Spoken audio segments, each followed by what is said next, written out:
So I'm giving you a dual shoe shot here. Typically I keep it at one shoe, but I'm trying to show the difference. There's a lot of conversation about Nike and their running shoes not being as innovative or technical. And I've even made the mistake of saying things like Nike isn't innovating. Sometimes when you make fantastic product, you don't necessarily have to continuously innovate. You simply have to maintain and keep it as a fantastic shoe. So I'm doing these two shoes together because this is what's called the Wake Up Pack. Now, I'm moving the Nike Zoom Vaporfly Next Percent 3 Flyknit, which is the real name of the shoe. It's super long. And I wanted you to see the Wake Up that's here at the heel, and then you have the JDI at the front, which is just do it. There's a lot of cues on this shoe, and there's a lot of information that you have to take in. There's a fly plate underfoot, you have the waffle sole, but you have Zoom X cushioning. Now, why is that important?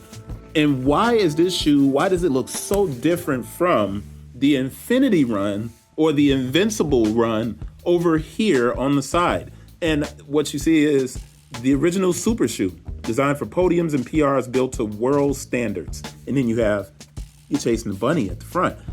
You notice the Flyknit here is really see-through, right? Now I'm gonna go to the interior just so you can see where it says just run with it in the carrot and just do it. With the Nike Air Max Day coming up, and I'm gonna give you the medial of the right shoe just so you can see that there's the checkered flag. And what's on this shoe, on this at the back, you got a day to remember and the record and date event. So if you break a record in these, then you can write it on the shoe. It's a really cool concept for Nike, a day to remember on the inside of this model, of this pair, the right shoe. But all right, this shoe, and I'll bring this back in the frame, the Zoom Vaporfly Next 3, right? Next Percent 3 Flyknit, which is FK. The color here is white, pro green, volt, and sail. The style code is FZ4017-100. I want to explain the difference between this shoe, which is a retail for $260, versus the Invincible Run Flyknit 3, which is $190. This shoe weighs a little bit more. So I'm going to move this one up to give you all of the small details that have been updated on this shoe so you can see on the inside, you got the happy face and just do it. And this is the wake up pair for the Invincible Run. Like I said, it's $190. And you have at the heel a day to remember to record that information. And then you have the checkered flag. And you have Zoom X Invincible Run. Both shoes utilize, and that has a full waffle sole. And you can see the exposed foam underneath. But it's Zoom X. Both shoes are Zoom X. This one is slightly heavier. I want you to see the medial side of this one where it has the JDI to just do it. And over here, you've got Zoom. It's very Mazda-like, right? And then you have Wake Up at the heel. So this is the Wake Up Pack. Once again, the best running that I've ever done in my life was when I was making my own shoe. And I would wake up super early to run because in Memphis, it gets really hot. Now, the differences between these shoes is I've always needed something with more cushion that was a bit more bouncy and sturdy. So this is kind of Nike's stability shoe in a sense in the Invincible Run. You'll notice the width of the forefoot. You notice that width. Now, I'm not saying that it's wide here, but if I hold it here, you also notice that it's a bit wider and more asymmetrical so that your foot or your toes can splay when you're running, and it prevents kind of chafing inside of the shoe. But you may be asking yourself, what is the difference? They both have Zoom X. Well, the Vaporfly has a carbon fiber plate from heel to toe. It's super light, extremely light. As a matter of fact, I would say this is a race day shoe solely. Now, a lot of people are wearing it because they feel fantastic. They're light, they're super breathable. As you can see, the Flyknit has holes all the way through where the weave on the Invincible Run is a lot more together. It doesn't have as many gaps in it. It's closed off, but it's meant to provide more structure for a runner.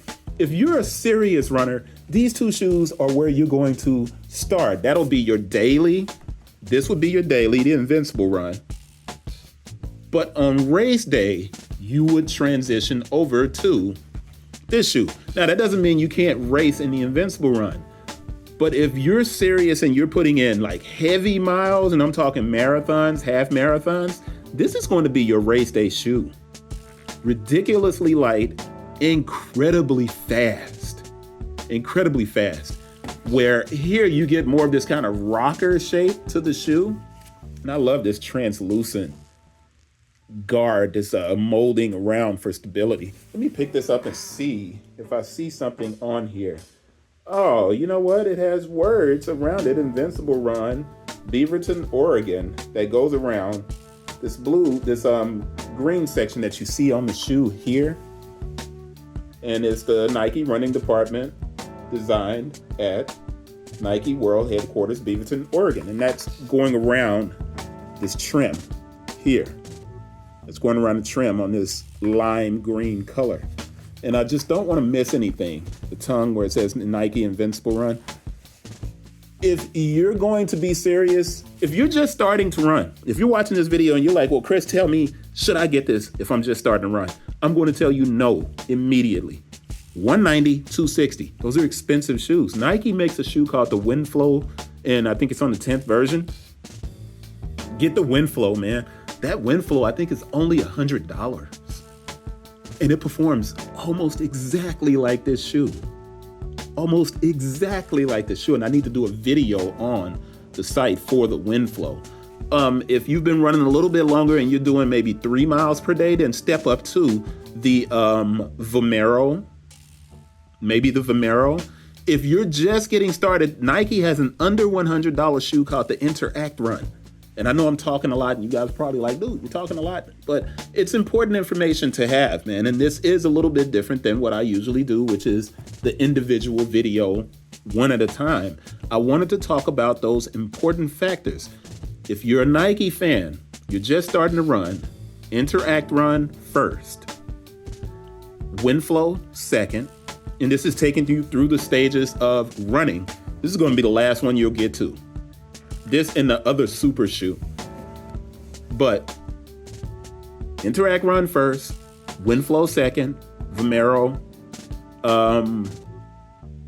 Pegasus, Vomero, Invincible Run, Vaporfly, and then the super shoe, the really expensive joint that's like super expensive. But that's it. I'm talking too much. I didn't want this to be super long, but I didn't want to just give you the, image of the shoes so you could be like, yeah, I'm going to buy that. I like it. I wanted this wake up pack to be an informative video that explains which shoes you should get if you're a Nike fan. Hopefully that helped. Not running in it, even though we do have track practice today, but this is just an informative video to help you out and make a decision. The logos on the shoes are meant to be drawn in and look like a stencil marker. Same thing, where you get this kind of colored in look, like someone used a Sharpie on that shoe. It's just a really cool concept. Wake up, just do it. Nike. I'll see you guys on the next one. Hopefully that was informative and it helped. Peace.